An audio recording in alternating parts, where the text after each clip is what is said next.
Hey, so first of all, the Banana Splits movie, I want to know is when you sat in that executive room trying to make pitches on how to redo this, how did it came up? What was, where did this crazy idea honestly came from? I mean, come on. Luckily enough, I'm the executive. So it was people pitching me in my group, and particularly, I'll have to give her credit, Alex Davis, who works with me at Blue Ribbon.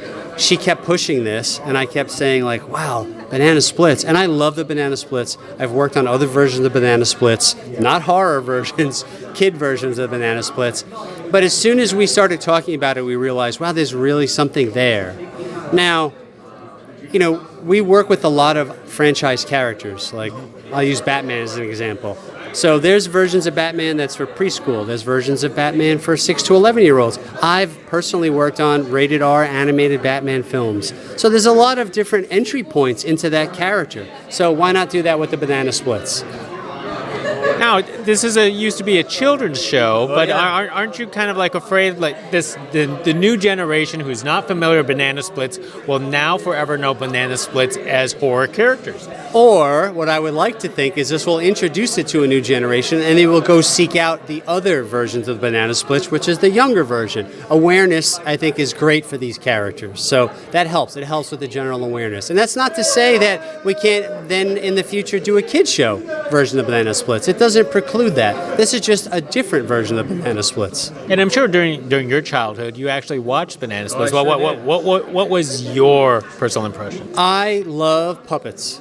And I love this particular kind of genre of puppetry, which is walk-around suits. I loved all the Sid and Marty Krofft TV shows. I love The Muppet Show. I love Sesame Street for that reason. I remember being young thinking like, wow, there's hand puppets and there's walk-around suits. Like, that's why The Muppet Show blew my mind. And this was all part of that continuum for me. So I've carried that through in my career from the very beginning. I've never lost my love for this. Since with Blue Ribbon, are you planning to take any other properties and kind of adultify it in a certain way? We have a few different projects we're working on now, which are as great as this, I think, which will be very surprising.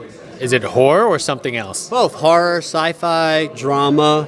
I think that once you start to think of these characters in other genres, it really opens up a lot of possibilities. And look, I can sit around all day with my creative team and come up with ideas.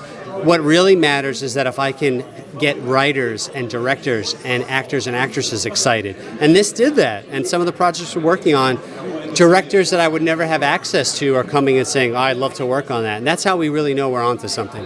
I think you are onto something. I think it's going to be very exciting times for Blue Ribbon. Thank you for speaking with me. Thank you. Thank you. Thank you.